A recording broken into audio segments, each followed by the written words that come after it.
ಯಾವುದೇ food colour ಹಾಗೆ cornflour use ಮಾಡದೆ ಹಲ್ವಾನ ಮಾಡ್ತಾಯಿದ್ದೀನಿ ಇವತ್ತು. ಕೆಲವು ಇಂಗ್ರೀಡಿಯೆಂಟ್ಸ್ ಒಂದಿಗೆ ಈ ಹಲ್ವಾನ ಜಸ್ಟ್ ಫ್ಯೂ ಮಿನಿಟ್ಸಲ್ಲಿ ಮಾಡ್ಕೊಬಿಡ್ಬೋದು. ಖಂಡಿತ ಎಲ್ರಿಗೂ ಈ ಟೇಸ್ಟ್ ಅಂತೂ ತುಂಬ ಇಷ್ಟ ಆಗುತ್ತೆ. 1 ಕಪ್ ಆಗುವಷ್ಟು ಸೂಜಿ ರವೆ ತೊಗೊಂಡಿದ್ದೀನಿ. ಅದನ್ನು ಒಂದು ಬೌಲ್ಗೆ ಹಾಕ್ಕೊಳ್ಳೋಣ. ಕಾಯಿಸಿ ಆರಿಸಿರೋ ಅಂಥ ಹಾಲು 2 ಕಪ್ ಹಾಲನ್ನು ಹಾಕ್ಕೊಳ್ತಾ ಇದ್ದೀನಿ. ರವೆ ಎಷ್ಟು ತೊಗೋತೀವೋ ಅದ್ರ ಡಬಲ್ ಅಷ್ಟು ಹಾಲನ್ನ ಹಾಕ್ಕೊಳ್ಬೇಕು. ಈಗ ಒಂದ್ಸಲ ಚೆನ್ನಾಗಿ ಮಿಕ್ಸ್ ಮಾಡಿ ಇದನ್ನು ಒಂದು ಅರ್ಧ ಗಂಟೆ ನೆನೆಯೋದಕ್ಕೆ ಬಿಟ್ಬಿಡೋಣ. ರವೆ ಹಾಲನ್ನ ಅಬ್ಸರ್ವ್ ಮಾಡಿಕೊಂಡು ಚೆನ್ನಾಗಿ ನೆಂದಿರಬೇಕು. ಸುಮಾರು 30 ನಿಮಿಷ ಆದಮೇಲೆ ತೋರಿಸ್ತಿದ್ದೀನಿ ನೋಡಿ, ರವೆ ಎಲ್ಲ ಚೆನ್ನಾಗಿ ನೆಂದಿದೆ. ಈಗ ಇದನ್ನು ಸೈಡ್ಗಿಟ್ಟು ಒಂದು ಪ್ಯಾನ್ಗೆ ನಾನಿಲ್ಲಿ 1 ಕಪ್ ಆಗೋಷ್ಟು ತುಪ್ಪನ ಹಾಕ್ಕೊಳ್ತಾ ಇದ್ದೀನಿ.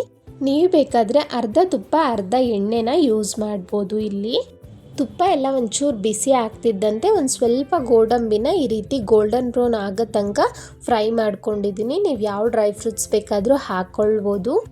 ಈಗ ಈ ಗೋಡಂಬಿನ ಸೈಡ್ಗಿಟ್ಟು ಸ್ಟವ್ನ ಲೋ ಫ್ಲೇಮ್ ಇಟ್ಟು 2 ಕಪ್ ಆಗುವಷ್ಟು ಸಕ್ಕರೆನ ಹಾಕ್ಕೊಳ್ತಾ ಇದ್ದೀನಿ. ನೀವು ಈ ಸ್ವೀಟ್ನ ಬೆಲ್ಲದಿಂದ ಮಾಡ್ಬೋದಾ ಅಂತ ಕೇಳಿದ್ರೆ ಖಂಡಿತ ಆಗೋದಿಲ್ಲ. ಈ ಸ್ವೀಟ್ನ ನ್ಯಾಚುರಲ್ ಕಲರ್ಗೆ ಟೆಕ್ಸ್ಚರ್ಗೆ ಒಳ್ಳೆ ರುಚಿಗೋಸ್ಕರ ಸಕ್ಕರೆನೇ ಬಳಸಿ ಮಾಡಬೇಕಾಗುತ್ತೆ. ನೋಡಿ, ಮೀಡಿಯಮ್ ಫ್ಲೇಮಲ್ಲೇ ಈ ರೀತಿ ತಿರುಗಿಸ್ಕೊಡ್ತಾ ಸಕ್ಕರೆನ ಕರಗೋದಕ್ಕೆ ಒಂದು ಸ್ವಲ್ಪ ಟೈಮ್ ಕೊಡಬೇಕಾಗುತ್ತೆ. ಇದು ಬೇಗ ಕರಗೋದಿಲ್ಲ ಸಕ್ಕರೆ ಅನ್ನೋದು. ಸುಮಾರು ನನಗೆ 4ರಿಂದ 5 ನಿಮಿಷನೇ ಬೇಕಾಯಿತು. ಲೈಟಾಗಿ ಈ ರೀತಿ ವೈಟಾಗಿ ಫಾರ್ಮ್ ಆಗುತ್ತೆ.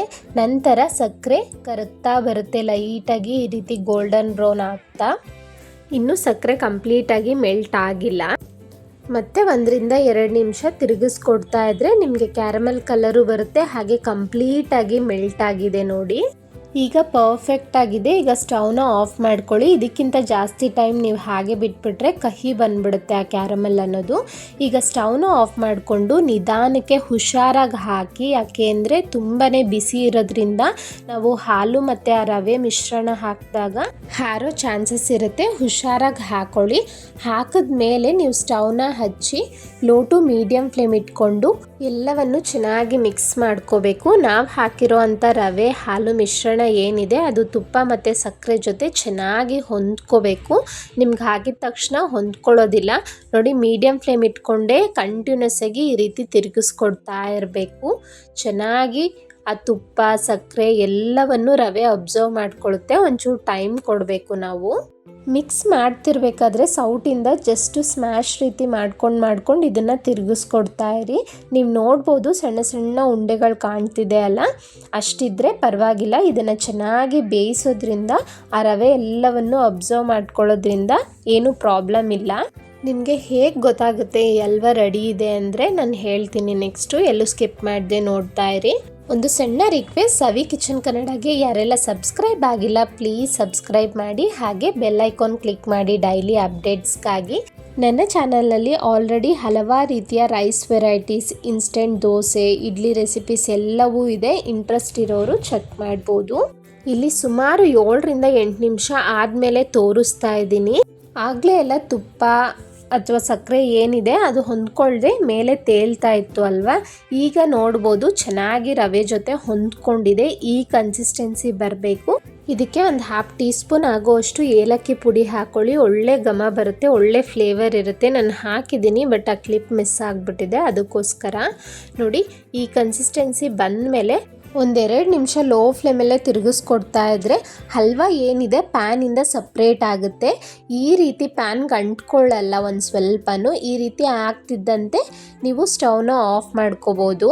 ಜಸ್ಟ್ 4 ಇಂಗ್ರೀಡಿಯೆಂಟ್ಸ್ ಸಾಕು. ರವೆ ಹಾಲು ಸಕ್ಕರೆ ತುಪ್ಪ ಒಂದೊಳ್ಳೆ ಟೇಸ್ಟ್ನೊಂದಿಗೆ ಹಲ್ವಾ ರೆಡಿ ಆಗಿಬಿಡುತ್ತೆ. ಯಾವುದಾದ್ರೂ ಸ್ಪೆಷಲ್ ಒಕೇಶನ್ಸಲ್ಲಿ ಟ್ರೈ ಮಾಡಿ. ಯಾವಾಗಲೂ ಕೇಸರಿಬಾತ್ ಪಾಯಸ ಮಾಡೋದಲ್ಲದೆ ಈ ರೀತಿ ಡಿಫ್ರೆಂಟಾಗಿ ಟ್ರೈ ಮಾಡಿ. ಖಂಡಿತ ನಿಮಗೆಲ್ಲ ಇಷ್ಟ ಆಗುತ್ತೆ. ಮೊದಲೇ ಫ್ರೈ ಮಾಡಿರೋ ಅಂಥ ಗೋಡಂಬಿನ ಹಾಕ್ಕೊಳ್ತಾ ಇದ್ದೀನಿ ಸ್ವಲ್ಪ. ಫ್ರಿಜ್ಜಲ್ಲಾದರೆ 2ರಿಂದ 3 ದಿನ ಬರುತ್ತೆ, ಹಾಳಾಗೋದಿಲ್ಲ.